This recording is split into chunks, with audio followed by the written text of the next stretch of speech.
It's playoff week. The big schools opening the postseason, 4A through 6A open division next week. They all get a bye. This week, I'm Jordan Spurgeon alongside Claudia Collins. This is Bleacher Talk. Claudia, we made it through the regular season. It's another great regular season in the books, but now playoffs. And we might say we know a lot about these teams, but you never really know come playoff time, right? I feel like when we look at how the brackets shaped out, everyone's really excited. I feel like this is the most excited that, even on the media side, we've been about playoffs. So I'm really excited to see it all play out. I think it's time to jump into quick picks, though. And I'm going to jump right into it. We're going to start 4A, go to 6A. Number 2, Canyon Del Oro playing Poston Butte. Spurs, I'm going to let you start. Yeah, Canyon Del Oro, I think, a lot of us weren't sure whether or not they would make the Open. I think the AIA computers got it correct, letting them compete for a gold ball down in 4A. They've done a really, really good job down there. We had a chance to talk to some of the players after the bracket came out. So Kylie Woodard, who's one of the top players in the state on the line. I mean, he's just a really good kid on top of being a phenomenal player. So this team has a lot of guys that have been playing together since they were kids, and I think that matters come playoff time. They're the team to beat. Give me the Dorados in this one, 41-14. They, were ready to compete for an Open title. I think they landed where they needed to land, and they can make it all the way. So I have to agree. Canyon Del Oro, I'm taking in this one. I feel like I might be repeating your score, but I'm going to go like 40-15. I think that's maybe what you said. But Coop, what do you think? Hey, look, I agree with you guys 1,000. Look, when I saw about 3 weeks ago, CDO was 7-0, and yet there they were, like number 3 or 4 in the Open Division rankings. I'm like, what? And yet they won their final 3 games to finish the season 10-0, and somehow they dropped out of the Open, but even to the number 2 seed in 4A, which makes zero sense to me at all. But I'm not even going to go there. But look. Dane Thompson's done a good job there over at Poston Butte. They've won 3 games in a row, their last 3 games in a row to get into the playoffs. But, hey, CDO is undefeated, and I've noted that they've scored 40 or more points in 7 of their 10 games this year, all wins. So give me CDO 38, Poston Butte 18. All right, our next pick out of 5A, we're going number 7, Notre Dame Prep against Sunny Slope. I'll go ahead and make my pick here. I think this matchup is really interesting because you've got Sunny Slope that's 6-4, Notre Dame Prep that's 4-6. So just like kind of split the difference there. Their schedules are so similar, and Sunny Slope has the better record. So I'm a little bit torn here. And I gotta say, I think Sunny Slope, I think that they might have the edge here. That's nothing against Notre Dame Prep. Cooper Perry has been going off all season. He had over 1,000 or has over 1,050 yards this season with 18 touchdowns. He's going to be fun to watch. But I kind of want to pick Sunny Slope in this one, so I'm going to. I think I'm going to go 30-28. Yeah, like you talked about, Notre Dame's 4-6. Every loss is to a playoff team, be it Open or 6A or whatever. I mean, they've lost to every playoff team there is. And I think that Sunny Slope has a lot of tape to look at because they got blown out in the regular season by Notre Dame. I think the final score was like 49-7. They got a lot of tape and a lot of corrections to make. But that's just too big of a disparity in score to make up that type of difference to me. So I'm gonna go and play that matchup during the regular season as meaningful. I think that no doubt the revenge facts with the Vikings, but I think it's too much ground to make up. Give me the Notre Dame Prep Fighting Saints. I'll take Notre Dame Prep 33, Sunny Slope 24. Yeah, I mean, I was at that game, and I was there to see Cooper Perry and to see Luke Moga and just see how that would shape out. And yeah, I was expecting to get Luke Moga highlights, and all I got was a 65-yard rushing touchdown from him where he just broke away and used that track speed that he has against that Notre Dame Prep defense. But outside of that, they completely shut out the passing game. They contained him in the box pretty much every single play. He couldn't use his legs. So George Prelock and his team had the game plan to beat Sunny Slope. And yes, I think their trajectories since then have been much different. They have played similar schedules, and the Vikings have found a way to win more of those games in a slightly easier region during region play than Notre Dame Prep played in, who played in the toughest region in 5A this year. Well, Notre Dame Prep struggled in that region. So like you said, Coop, 49-7, it's hard to see a flipped score there. And so I like Luke Milgrim, what he brings to the table, but Notre Dame Prep seems to have his number. And I'm going to go ahead and take the Saints 35-25. Let's get into this last matchup. Number 6, Perry against number 11, Mountain Point. Spurge, I'll let you lead it off. Yeah, it's no secret. I've been banging the table for Perry the last few weeks to be a team that ends up in the championship game in 6A, and I still believe that fully. Coach Ortiz, what he's done this year, getting the program to where it is in just his second year, a complete overhaul. All the numbers as far as roster size at every level are up. The quality of players, every player is getting the most out of them because of Coach Ortiz and his staff. So right now they're riding high. They played great games at the end of the year. They were in the game against Hamilton through 3 quarters. They played Basher really tough, and Chandler didn't go their way. I know there was a lot of emotions going on there, but it's the premier region. You end the season with those. Of course, you're not likely to win those games. So yes, they will not see any of those teams in the 6A playoffs. So I think they're going to make the run. Right now, I'm going to take the Pumas. I don't think it's necessarily that close. I'm going to take Perry to win this one 38-21. When you look at Perry, their only losses to Hamilton, Chandler, and Basha, all open division teams. And the premier region is absolutely without question the toughest and the best in the state. As it relates to this weekend, no, give me the Perry Pumas and Perry Pumas big 48-20. I thought this one might go this way. I have to agree with everything that you both have said. We've had the opportunity to choose Mountain Point in quick picks a couple of times throughout the season. And so I think we've said a lot about the Pride. I think we all picked the Pride last week in the Awatuki Bowl. So remember that when we're not picking the Pride this week.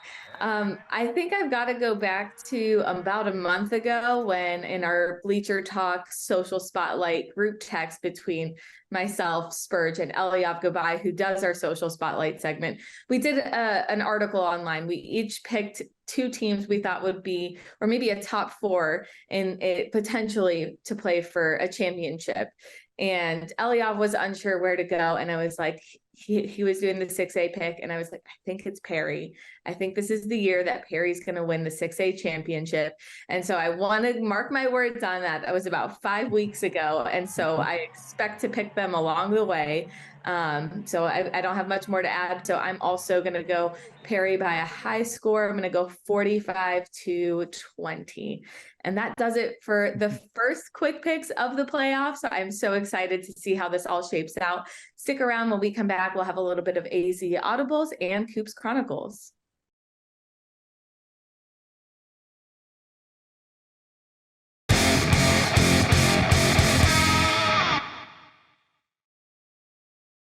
Welcome back to Bleacher Talk. I'm Jordan Spurgeon alongside Claudia Collins. And up next, I'm joined by the AZ Audibles crew, Zach Alvira. You see him all over the place. Eric Sorensen, one of the most plugged in people that we know in the prep football scene. So going to catch up with them, talk about the open playoffs that are coming up in 2 weeks. And of course, the 6A playoffs and who they think could win the title. And then Coop's Chronicles. We just saw Bruce Cooper a minute ago. Now he's going out to his alma mater, Westwood High School, to catch up with Brandon Large. Tough season this year. Loads of sophomores. It's a program on the rise. So he wanted to find out what they learned this year that they can take into next year.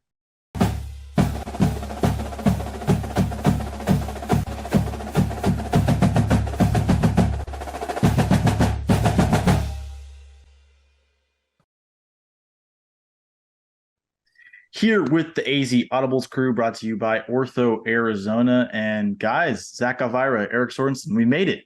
The postseason starts this week. The brackets are out.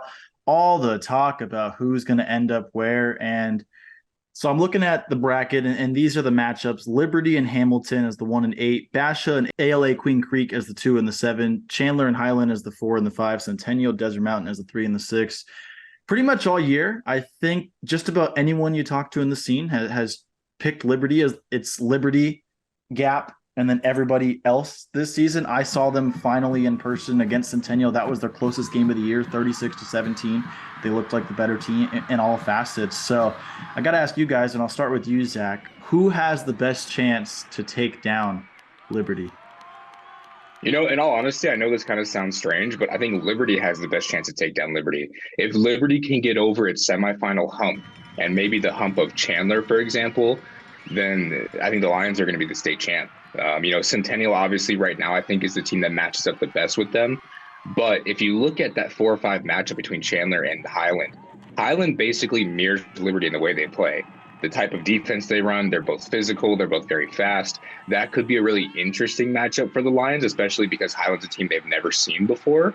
And as far as Chandler goes, especially if it's Chandler in the semifinals against Liberty, we all know how that's gone the last couple of years. So that could mean an anything could happen kind of scenario. But in reality, the Lions are so good this year that if they play their version of football and they have very few mistakes like they've had all season, they have no reason to be fearful of the open division. I think they're going to run away with the championship. They should. They are the clear-cut favorite. You dig into some of the numbers with Liberty this year, it's just ridiculous. They've given up 115 points, 35 of those to Corona Centennial in one game. So you look at the other 9 contests, how dominant they've been. But Chandler has kind of they've had the advantage over Liberty. Rick Garrettson and that staff understands the Lions. They know what they do. I think with Khalil Valentine, and especially the way Blake Heffron takes care of the football with only 2 interceptions, not saying if it gets to that matchup that Chandler is going to beat Liberty. However, I think if they can play keep away and if the game is tight, who knows what's going to happen? Because as we've seen, Liberty's one of those schools that I thought by now they would have won an open division championship. And so far, like Zach said, the semifinals has been the big hump.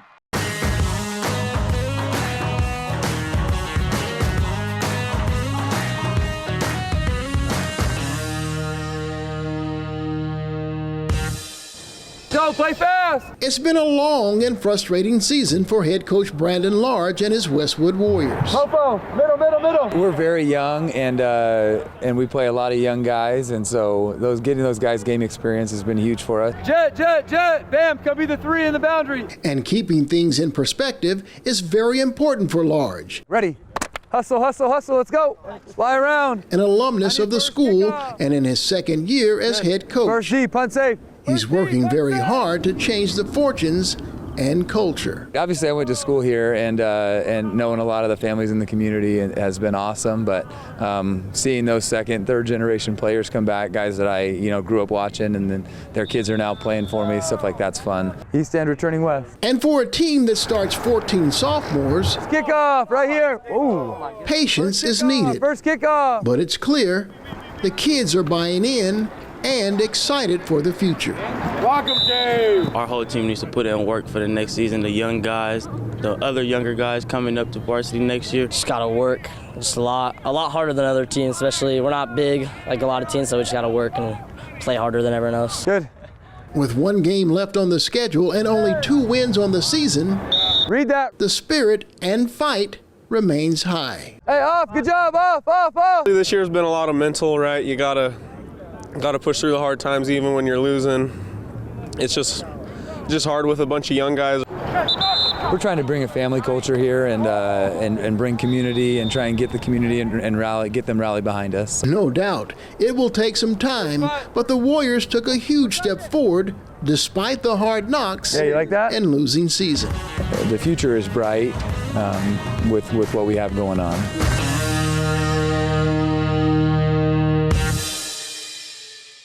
You can find AZ Audibles on sports360az.com every single week. And always thank you to Bruce Cooper for all of the awesome stories that come out of Coop's Chronicles. Coming up next, we've got Eliav Gabay joining us for our social spotlight.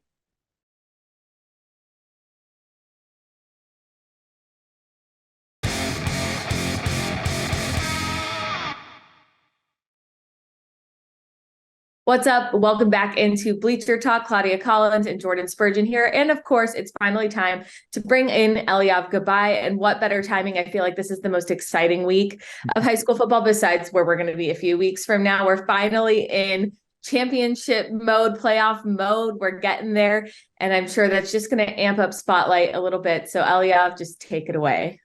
Oh, it has already. I got my playoff scruff starting up, so we are good to go. We'll jump right in with our guy, Zach Elvira, and very simple. Here's the bracket. Y'all know it. We got Liberty versus Hamilton, Chandler versus Highland, Desert Mountain versus Centennial, ALA, Queen Creek versus Basha. Simply, what's your favorite matchup? I'm going to go first.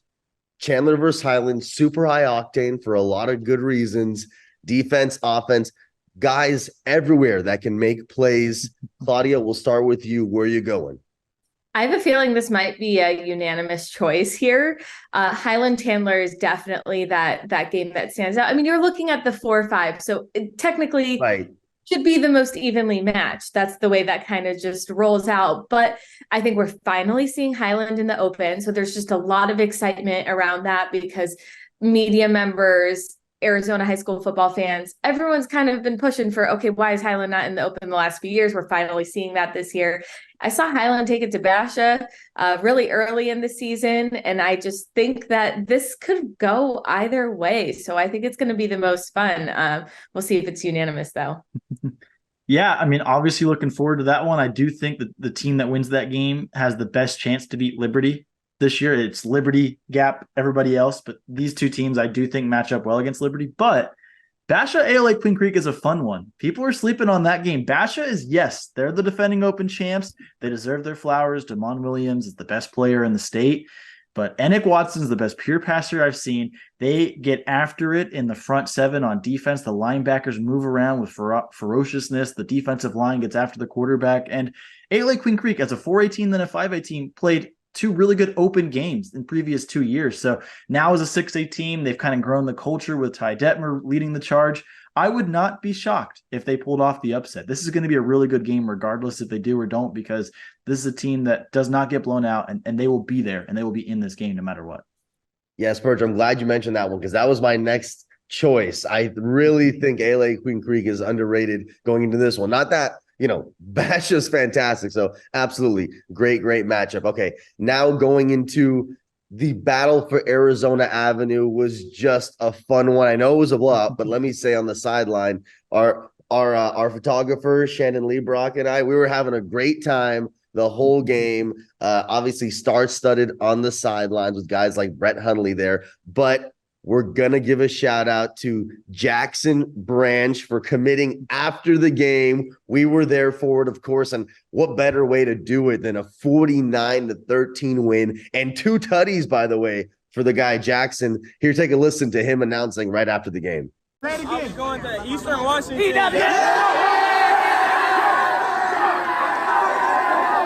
And it feels like, Claudia, Eastern Washington is a great fit for Jackson. Yeah, I love this pick. And I also have to say that anytime we're doing these post-game announcements and announcing it beforehand, not going to lie, what a confidence boost for Chandler going into it, because I got to wonder if they would have lost that game, was he still going to make his commitment? Probably not. So I think Chandler went into it really confident. And obviously that worked out for them, but love the post-game commitments. Love the reaction. For more on that, you should definitely check out the recruiting roundup on sports360az.com. Absolutely. That's right. Now, another shout out. We always love our college shout outs. This one is pretty special. Shout out to our guy, Eric Sorensen, for putting this up. Not surprising to anyone in State 48 that Braylon Trice of Washington put up 9 QB pressures, by the way, and a fumble recovery against USC, keeping the Dubs 9-0. And that was the most QB pressures by any defender in Week 10. Hey, the Sandra Day O'Connor alum, once again, showing what AZ high school football is all about. Spurge, I know we love to see that, but hey, 9 QB pressures, that's insane.